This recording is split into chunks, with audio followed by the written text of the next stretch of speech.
भागवत गीता अध्याय 2 पार्ट 7 गीता का सार। कृष्ण ने अर्जुन से कहा, हे कुंती, सुख तथा दुख का क्षणिक उदय तथा कालक्रम में उनका अंतर ध्यान होना सर्दी तथा गर्मी की ऋतुओं के आने जाने के समान। हे भरतवंशी, वो इंद्रिय बोध से उत्पन्न होते हैं और मनुष्यों को चाहिए कि अविचल भाव से उनको सहन करना सीखे। मतलब दुख या सुख कोई भी परमानेंट नहीं होता। जैसे दिन आने के बाद रात भी आती है, रात आने के बाद दिन भी आती है, और वैसे भी जब तक हमें दुख ना मिले तब तक हमें पता ही कैसे चलेगा कि सुख होता क्या है। इसका तात्पर्य पढ़ते हैं। कर्तव्य निर्वाह करते हुए मनुष्य को सुख तथा दुख के क्षणिक आने जाने को सहन करने का अभ्यास करना चाहिए। वैदिक आदेशानुसार मनुष्यों को माघ, जनवरी और फरवरी के मास में भी प्रातः काल स्नान करना चाहिए। उस समय अत्यधिक ठंडी पड़ती है। हालांकि माघ महीना जो होता है उसमें तिला संक्रांति होता है, जिसमें हम तिलवा उलवा खाते हैं। उसके बाद दिन थोड़ा सा बढ़ना स्टार्ट हो, उस दिन से गर्मी बढ़ना स्टार्ट हो जाता है। जो दिन छोटा रहता है वो दिन धीरे धीरे एक एक दिन बड़ा होना स्टार्ट हो जाता है। उस समय अत्यधिक ठंडी पड़ती है, किंतु जो धार्मिक नियमों को पालन करने वाले हैं वो स्नान करने में तनिक भी झिझकते नहीं। इस प्रकार एक गृहिणी भीषण से भीषण गर्मी की ऋतु में, मई जून के जो महीने होता है उसमें ज़्यादातर गर्मी होती है, भोजन पकाने में हिचकिचाती नहीं। जबकि आग के सामने वो बैठती है और एक ऑलरेडी गर्मी होती है, जिसकी वजह से ज़्यादातर औरतें जो चूल्हे पे खाना बनाती हैं उनके पाँव में भी निशान आ जाता है। जलवायु संबंधी असुविधाएं होते हुए भी मनुष्य को अपना कर्तव्य निर्वाह करना होता है। इसी प्रकार शुद्ध करना क्षत्रिय का धर्म है। अतः उसे अपना किसी मित्र या परिजन से भी युद्ध करना पड़े तो उसे अपने धर्म से विचलित नहीं होना चाहिए। मनुष्य को ज्ञान प्राप्त करने के लिए धर्म के विधि विधान पालन करने होते हैं, क्योंकि ज्ञान तथा भक्ति से ही मनुष्य आपको माया के बंधन से छुड़ा सकता है। अर्जुन को जिन दो नामों से संबोधित किया गया है वो भी बहुत महत्वपूर्ण है। कौतन्य कहकर संबोधित करने का से ये प्रकट होता है कि उसकी माता का नाम मातृकुल से संबंधित है, और भारत कहने से उसके पिता की ओर पितृकुल से संबंध प्रकट होता है। हालांकि भारत और शकुंतला का एक चीज़ मुझे समझ में नहीं आई। इंडिया में हमेशा ये चीज़ चलती रहती है, भारत माता की जय नहीं बोलते, भारत माता की जय नहीं बोलते। भारत तो मेरे ख्याल से विश्वामित्र और मेनका की बेटी शकुंतला, और शकुंतला का बेटा था ना भारत। अगर वो भारत था बेटा को माता कैसे बोला जा सकता है? भारत माता की जय कैसे बोला जा सकता है? हाँ, भारत की माता शकुंतला की जय बोला जा सकता है, धरती माता की जय बोला जा सकता है। भारत माता की जय कैसे बोला जा सकता है? क्योंकि भारत तो लड़का था।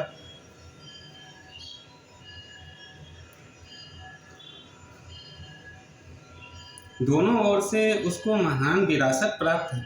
महान विरासत प्राप्त होने का फलस्वरूप कर्तव्य निर्वाह का उत्तरदायित्व आ पड़ता है। अतः अर्जुन युद्ध से विमुख नहीं हो सकता। सही कह रहा है कि अर्जुन का काम ही था, वो क्षत्रिय कुल में पैदा हुआ था तो उसका काम था युद्ध करना। क्योंकि अगर कोई युद्ध की चुनौती दे और उससे वो पीठ दिखा दे तो सिर्फ उसका ही नहीं, उसके पूरे कुल का अपयश फैलता है। तो उसको सिर्फ अपना वो प्रतिनिधित्व नहीं कर रहा था, वो अपने पूरे वंश का प्रतिनिधित्व कर रहा था। और उसका युद्ध से विमुख होने का मतलब है उसके पूरे वंश पे लालसन लगना।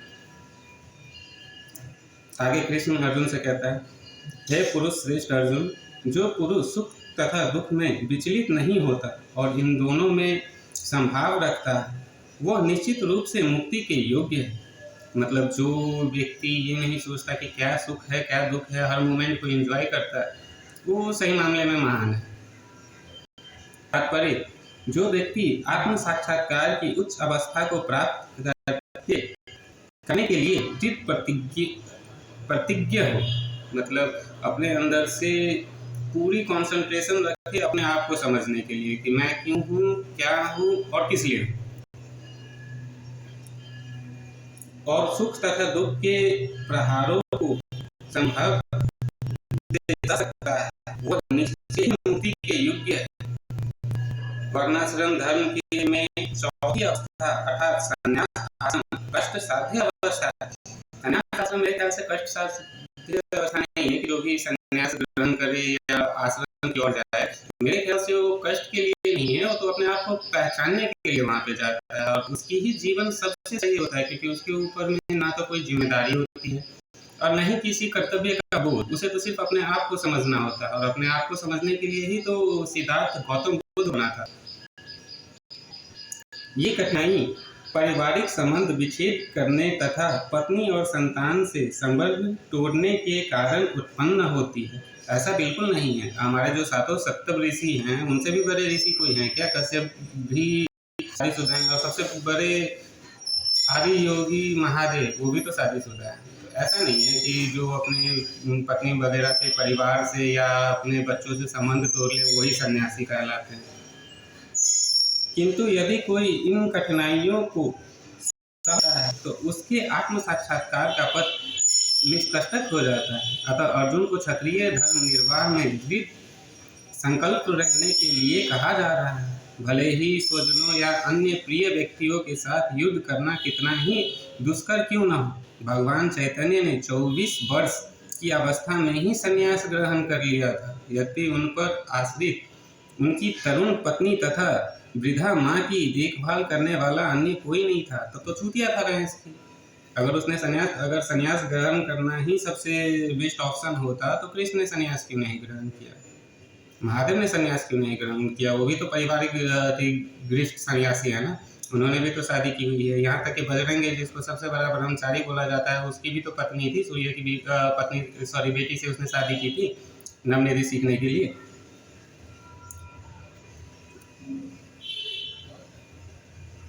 तो भी उच्चादर्श के लिए उन्होंने संन्यास ग्रहण किया चुका था और अपने कर्तव्य पालन में स्थिर बने रहे। भव बंधन से मुक्ति पाने का यही एकमात्र उपाय है। यही एकमात्र उपाय है। तो इतना बड़ा जो श्लोक अभी ये बता रहा है कि सबको अपने कर्म के रास्ते में बढ़ना चाहिए, जो जिसका कर्म है उसको वो कर्म निभाना होता है। ऋषि कश्यप भी एक ब्राह्मण थे और एक सन्यासी थे, उसके बावजूद भी उन्होंने अपने परिवार का साथ नहीं छोड़ा और न ही अपने संन्यासपन को छोड़ा। और चैतन्य ने तो बोलते यहाँ पे देखो, भगवान चैतन्य जिनके माँ बाप की रेख देख करने के लिए कोई नहीं था, पत्नी की रेख देख करने के लिए कोई नहीं था, उसके बाद इसने छोड़ दिया, बोलता है यही संन्यास है। तो अर्जुन भी तो यही करने जा रहा था भैंस की, तो कृष्ण उसको समझा क्यों रहा था? ऊपर से ये गीता ने इस चीज़ को इंडिकेट भी कर रहा है, इस संन्यास इसने ग्रहण किया जबकि इसके घर वालों का रेख देख करने वाला कोई नहीं था। तो ये तो बहुत बड़ा पापी है भैंस। तत्वदर्शियों ने ये निष्कर्ष निकाला है कि असत भौतिक शरीर जो है असत का तो कोई चिरस्थित्व नहीं, किंतु सत्य आत्मा अपरिवर्तित रहता है। उन्होंने इन दोनों की प्रकृति के अध्ययन द्वारा ये निष्कर्ष निकाला। ये भगवान चैतन्य का श्लोक है, कृष्ण का नहीं। तात्पर्य भगवान चैतन्य मतलब वो एक बुजुर्ग थे ना जो जिन्होंने गीता के रिगार्डिंग कुछ ज़्यादा ही तात्पर्य लिखी हुई है और कृष्ण के बहुत बड़े भक्त थे, लेकिन वो सिर्फ भक्त बन के रह गए। उन्होंने कभी भी कृष्ण के आचरण को नहीं अपनाया, अपने परिवार छोड़ के घूमते रह गए, हरे राम हरे कृष्णा में अपनी ज़िंदगी गुजार दी, जबकि कृष्ण ने अपनी ज़िंदगी हर हर महादेव में नहीं गुजारी। तात्पर्य परिवर्तनशील शरीर का कोई स्थायित्व नहीं है। आधुनिक चिकित्सा, एक तो साला इसमें वर्ड ऐसे ऐसे लिखते हैं, अगर कोई नॉर्मल इंसान पढ़ने के लिए बैठे तो वो ये सोचेगा कि इससे अच्छा तो संस्कृत में ही पढ़ लेते हैं। इसने इतना जो अपना दिमाग लगाया है, ये भी सोचना चाहिए था कि हर कोई अगर सन्यासी ग्रहण कर लेता तो इसका किताबें क्यों पढ़ता, वो खुद ही तात्पर्य नहीं लिख लेता। आधुनिक चिकित्सा विज्ञान ने भी ये स्वीकार किया है कि विभिन्न कोशिकाओं की क्रिया प्रतिक्रिया द्वारा शरीर प्रतिक्षण बदलता रहता है। इस तरह शरीर में वृद्धि तथा वृद्धावस्था आती रहती है, किंतु शरीर तथा मन में निरंतर परिवर्तन होने पर भी आत्मा स्थायी रहता है। यदि पदार्थ तथा आत्मा का अंतर है, स्वभावत शरीर नित्य परिवर्तनशील और आत्मा शाश्वत है।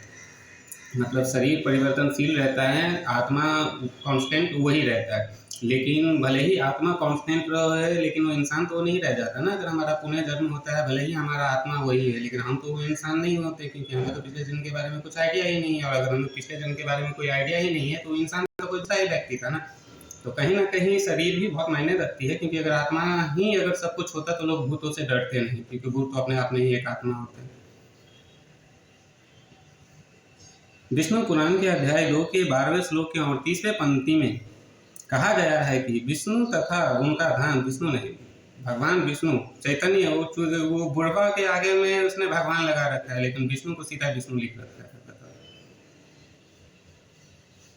कहा गया है कि विष्णु तथा उनके धाम स्वयं प्रकाश से प्रकाशित हैं। सत्य तथा असत शब्द आत्मा तथा भौतिक पदार्थ की ही घोतक है। सभी तत्वदर्शियों की ये स्थापना है। हालांकि भगवान विष्णु का जो लोक है वो स्वतः नहीं चमकता रहता है। महाविष्णु का जो लोक है, जो गैलेक्सियों का निर्माण करता है, उसका लोक जो है वो चमकता रहता है, क्योंकि विष्णु तो क्षीर सागर में रहते हैं। यहीं से भगवान द्वारा अज्ञान से मोहग्रस्त जीवों को उपदेश देने का शुभारंभ होता है।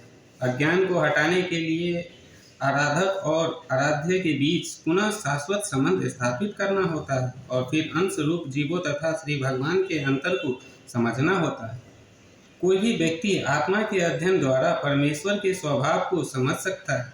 आत्मा तथा परमात्मा के अंतर अंश तथा पूर्ण के अंतर के रूप में वेदांत सूत्र तथा श्रीमद् भागवत में परमेश्वर को समस्त उद्भवों मतलब प्रकाश का रूप का मूल माना गया है।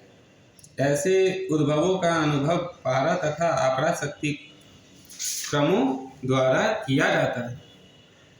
पराशक्ति तथा अपरा शक्ति मतलब कृष्ण राधा, वो राधा ही कृष्ण की अपरा शक्ति थी। जीव का समस्त परा प्रकृति से है, जैसे कि 7वें अध्याय से स्पष्ट होगा। 7वें अध्याय में जब जाएंगे तो उसके बारे में जरूर चर्चा करेंगे। यदि शक्ति तथा शक्तिमान में कोई अंतर नहीं। शक्ति तथा शक्तिमान में अंतर है, क्योंकि शक्ति अपने आप में एक शक्ति है और शक्तिमान वो होता है जिसके साथ शक्ति होती है। तो शक्ति तो अपने आप में एक शक्ति है, और जिसके पास वो शक्ति जाती है वो शक्तिमान कहलाता है। अतः सारे जीव उसी तरह परमेश्वर के सदैव अधीन रहते हैं, जिस तरह सेवक स्वामी या शिष्य गुरु के अधीन रहता है। अज्ञान अवस्था में ऐसे स्पष्ट ज्ञान को समझ पाना असंभव है। अतः ऐसे अज्ञान को दूर करने के लिए सदा सर्वदा के लिए जीवों को प्रबद्ध करने हेतु भगवान भागवत गीता का उपदेश देते हैं। बिल्कुल, ये हालांकि ये महाभारत जो हुई भी थी वो राज्य पाने के लिए, क्योंकि बिना राजा के तो नारायणी देश में नहीं होते, तो भैंस की पालन कैसे होगी।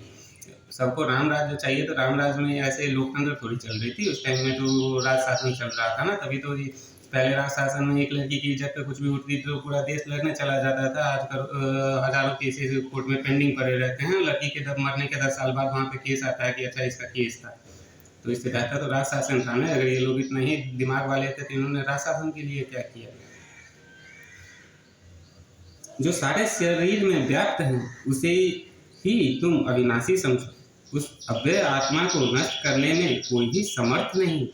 मतलब जो सारे शरीर के स्वामी हैं, जो सारे आत्मा को बनाने वाले हैं, जहाँ से आत्मा का ऊर्जा का उत्पन्न होता है, वही परमेश्वर श्री भगवान है।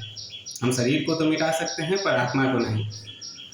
है तात्पर्य अगले पार्ट में देखते हैं, वैसे भी 15 मिनट होने वाला है।